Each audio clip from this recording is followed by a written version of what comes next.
Today, I'd like to talk about Swedish culture, what we consider typically Swedish. In today's episode, I'm gonna cover Swedish fika, swisha and swishing, du-reformen, Studentflak, and two Swedish terms, lagom and Jantelagen. Fika is a traditional coffee break, often accompanied by kanelbulle, that is cinnamon bun, or other sweets. This is not only a time for coffee, but also for socializing. Just chill and relax. An occasion for fika is good. At work, after work, at home, with friends, with newly met people. It's a time for you to take a break from your current activities and relax. But it's also a good way to strengthen relationships, increase productivity, or simply improve your mood. Swedish fika has become a global phenomenon. You can tell by the number of fika places that are increasing the popularity of the Swedish lifestyle and coffee culture, such as New York coffee shops. Swisha and swishing. If you're interested in Sweden, you've probably already heard about it. Swedes usually pay through the Swish app. Swish payments were introduced in 2012, and a decade later, Swish already had 8 million users. It's worth mentioning that Sweden's population is just over 10 million. This means that Swish has a monopoly, and the terms swisha and swishing have become part of everyday language. Swish has become popular because it's fast and user-friendly. I personally experienced this when paying at the grocery store, or rather trying to pay. Due to a terminal malfunction, I could only pay by Swish or cash, which is not common in Sweden, as cash payments are only 10%. In order to use Swish, you need to have a Swedish ID number, a Swedish phone number, and an account with one of the banks that use Swish. Du-reformen. In English, there is no separate pronoun for addressing someone per Mr. or Mrs. However, this is an issue in many countries, and Sweden is an exception. But this was not always the case.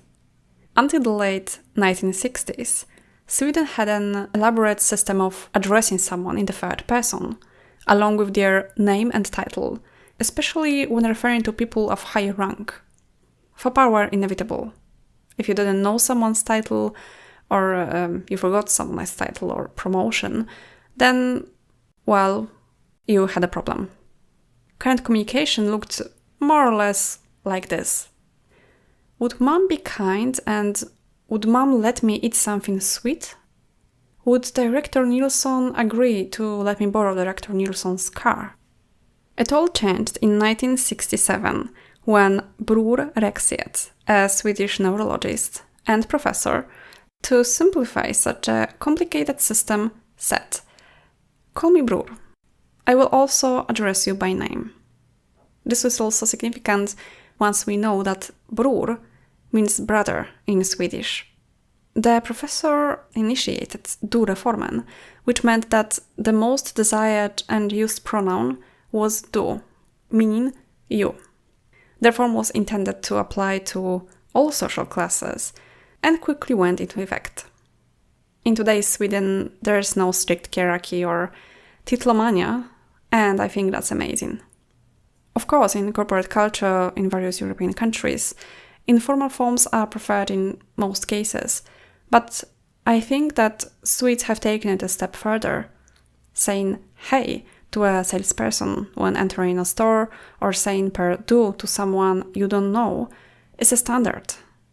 However, as I mentioned at the beginning of this chapter, it may be more difficult to imagine this when you are a native English speaker and don't have this problem, as in the case with some other Germanic and Romance languages, and most, if not all, Slavic languages. What is the best way to describe the Swedish phenomenon called Studentflak? I think graduate party in a track is a pretty accurate term. A Studentflak is indeed a track that is decorated with banners, there is loud music, and inside are high school graduates, partying, dancing, drinking, etc. I personally experienced this even before I heard about it, so I was surprised, but it was really enjoyable to watch. Trucks drive all over the city, and the party seems to never end all day. Graduates usually wear white student caps as a symbol of graduation. As for cultural significance, Studentflak is not just a party, but also an important ritual that is deeply rooted in Swedish culture. Alumni celebrate graduating from high school and begin a new chapter in their lives. If we talk about what is typically Swedish, we can't leave out two well-known concepts, lagom and Jantelagen. First, moderation. Lagom is a Swedish concept that means just right, not too much, not too little. That is, living in moderation, seeking balance, and avoiding extremes. So I do what makes me feel good. I live a healthy lifestyle. Lagom can be understood as taking care of yourself, your physical and mental well-being. It is said that thanks to lagom, Swedes achieve high productivity and happiness. Bragging is not welcome. So is consumerism. I don't need more than 2 pieces of something. The amount I have is enough. That's what lagom is. As for the other Scandinavian countries, Denmark and Norway use a Danish term hygge, meaning simple pleasures, comfort, convenience, and of course, balance, security, and happiness. Second, modesty. Jantelagen, or Jante's law, is a social norm that promotes modesty and equality and discourages exaltation. The concept is known through Scandinavia, in Sweden just as Jantelagen. In Denmark and Norway, it's Janteloven. The Faroe Islands, Finland, and Iceland also have their equivalents. The concept was created by the Norwegian writer of Danish origin, Axel Sandemose, in his novel A Fugitive Crosses His Tracks. The residents of the fictional town Jante follow certain rules in life. Among them, don't consider yourself special. You're not better or superior to others.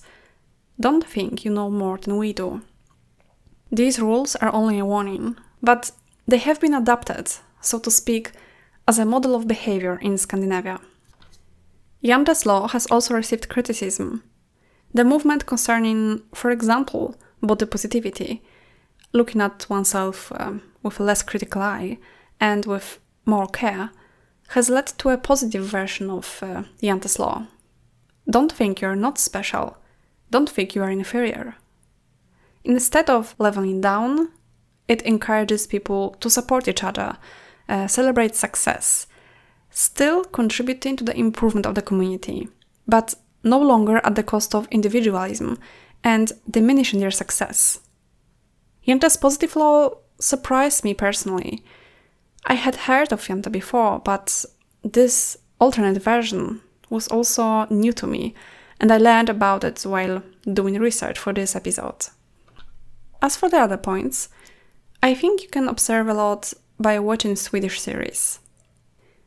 In conclusion, today we discussed fika, swish, du-reformen, Studentflak, lagom, and Jantelagen.